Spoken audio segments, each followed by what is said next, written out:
जमीन में लगे मिर्च के पौधों के मुकाबले जो गमलों में पौधे लगे होते हैं उन पर मिर्चें कम बनती हैं। ऐसा सोचना बहुत सारे लोगों का होता है, लेकिन आपकी ये सोच बिल्कुल गलत है। क्योंकि आज की इस वीडियो में दोस्तों हम आपको बताएंगे मिर्च के पौधों के लिए कुछ खास जरूरी केयर एंड टिप्स। इसके अलावा एक बेहतरीन फर्टिलाइजर बताएंगे जिसका इस्तेमाल करके आप अपने मिर्च के पौधों पर हमारे इस मिर्च के पौधों की तरह ढेरों मिर्चें प्राप्त कर सकते हैं। तो अगर आप चाहते हैं अपने गमलों में लगे मिर्च के पौधों से ढेरों मिर्च प्राप्त करना, तो आज की हमारी ये वीडियो आप बिल्कुल स्किप न करें, वीडियो को आप शुरू से लास्ट तक जरूर देखें।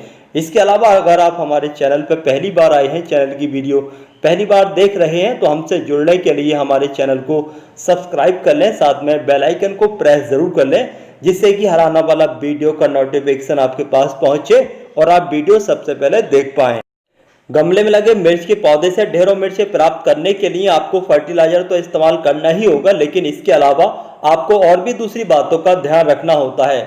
जैसे ही आप मिर्च के पौधे ग्रो करें, यानी कि जब मिर्च के बीज लगाएं और बीज लगाने के बाद में जैसे ही पौधा 3 से 4 इंच या फिर 5 इंच का हो जाता है, तो आप उसको ट्रांसप्लांट जरूर करें। अगर आप मिर्च के पौधों को ट्रांसप्लांट नहीं करते हैं तो आपके मिर्च के पौधे पर या तो मिर्चें आएंगी ही नहीं या फिर आएंगी तो बहुत ही कम आएंगी। इसके अलावा मिर्च के पौधे को ट्रांसप्लांट करने के तीसरे से चौथे दिन के बाद में आपको टॉप के एरिया से उसको कट करना बहुत ही ज़्यादा जरूरी होगा, क्योंकि कट करने से साइड ब्रांचेस निकलती हैं। जब पौधे की साइड ब्रांचेस ज़्यादा निकलेंगी तो जाहिर सी बात है उस पर मिर्चें बनने के बहुत ही ज़्यादा चांस होते हैं। जितनी ज़्यादा ब्रांचेस होंगी इतनी ही ज़्यादा मिर्चें लगना स्टार्ट हो जाएंगी। जैसे ही आप मिर्च के पौधों को कट कर देते हैं, उसके बाद में आपको जब आपकी साइड ब्रांचेस निकलने लगे तो आप जब देख लें कि साइड ब्रांचेस 4 से 5 इंच लंबी हो चुकी हैं, तो आप उन साइड ब्रांचेस को भी थोड़ा थोड़ा कट कर दें। इस तरीके से आपका पौधा घना होता रहेगा और आपके पौधे पर ज़्यादा मिर्चें लगने के चांस होते हैं। आपके मिर्च के पौधे पर बहुत सारी साइड ब्रांचेस निकल चुकी हैं, यानी कि पौधा बिल्कुल घना हो चुका है, पौधा बड़ा हो चुका है। उसके बाद में जैसे ही आपके मिर्च के पौधे पर फ्लावरिंग स्टार्ट होती है, तो उस फ्लावरिंग को आप फल में कैसे कन्वर्ट करें, यहाँ पर इस बात का बहुत ज़्यादा जरूरी है जानना।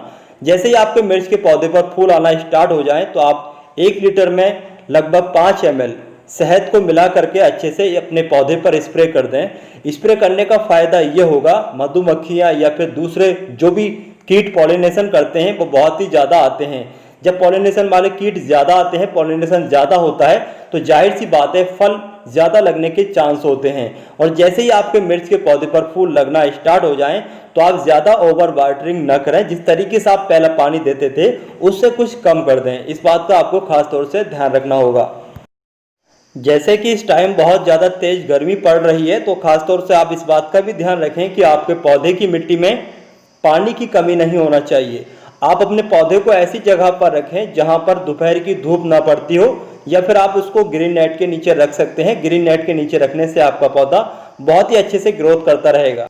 अब हम बात करेंगे मिर्च के बीज लगाने के बाद में जैसे ही पौधा तैयार हो जाती है, यानी कि सीडलिंग तैयार हो जाती है, उसको आप ट्रांसप्लांट करने के लिए मिट्टी किस तरीके की लेंगे।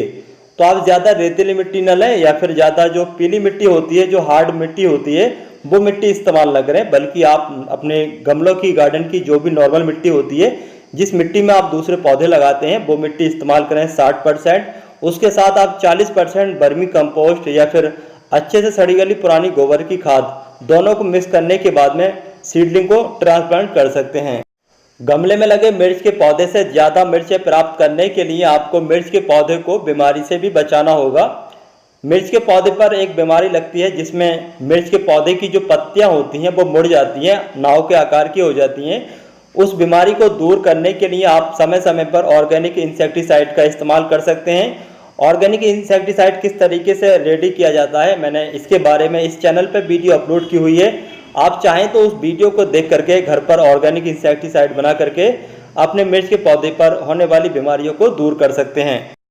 अब हम बात करेंगे गमले में लगे इस मिर्च के पौधे पर हमने कैसे ढेरों मिर्चें प्राप्त की, कौन सा फर्टिलाइजर इस्तेमाल किया है।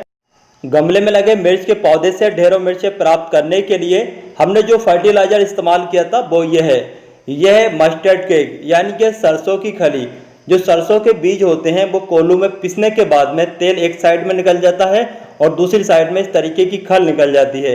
इस खल को पशुओं के चारे के तौर पर भी इस्तेमाल किया जाता है। इसके अलावा मिट्टी को अच्छा उपजाऊ बनाने के लिए भी इसका इस्तेमाल किया जाता है। लेकिन गार्डनिंग में इसका रिजल्ट बहुत ही ज़्यादा अच्छा होता है।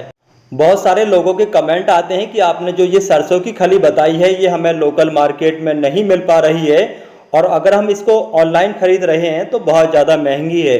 तो आपके इलाके में जो दूधिया दूध देने आता है आप उससे भी मंगा सकते हैं, क्योंकि दूधिया ज़्यादातर गांव से होता है या फिर डेयरी से जुड़ा होता है। तो डेयरी में जो भी पशु होते हैं उनके चारे के तौर पर ये जरूर खिलाई जाती है। तो आप उससे अगर मंगाते हैं तो आपको ये बहुत ही सस्ते दामों पर मिल जाएगी। मिर्च के पौधे के लिए सरसों की खली का लिक्विड फर्टिलाइजर बनाने के लिए हमने इस जग में 1 लीटर पानी ले रखा है। 1 लीटर पानी में हम लगभग 30 ग्राम मस्टर्ड केक यानी कि सरसों की खली को 24 घंटे के लिए घुलने के लिए छोड़ देंगे, उसके बाद में इस्तेमाल करेंगे। सरसों की खली यानी कि मस्टर्ड केक का लिक्विड फर्टिलाइजर 24 घंटे के बाद में इस तरीके से रेडी हो जाएगा।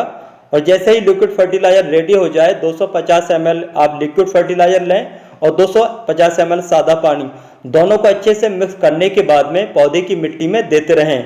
इस फर्टिलाइजर को आप जैसे ही पौध ट्रांसप्लांट करते हैं उसके 10 से 15 दिन के अंतराल पर, हर 10 से 15 दिन के अंतराल पर देते रहें। इससे आपके पौधों पर ढेरों मिर्चें लगना स्टार्ट हो जाएंगी। आज की हमारी इस वीडियो की जानकारी आपको कैसी लगी, इसके बारे में आप हमें कमेंट बॉक्स में कमेंट करके जरूर बताइए। वीडियो पसंद आने पर वीडियो को लाइक करें, अपने दोस्तों या फिर रिश्तेदारों के साथ इस वीडियो को शेयर करें, जिससे कि इस वीडियो का फायदा आपके दोस्तों या फिर रिश्तेदारों को भी हो।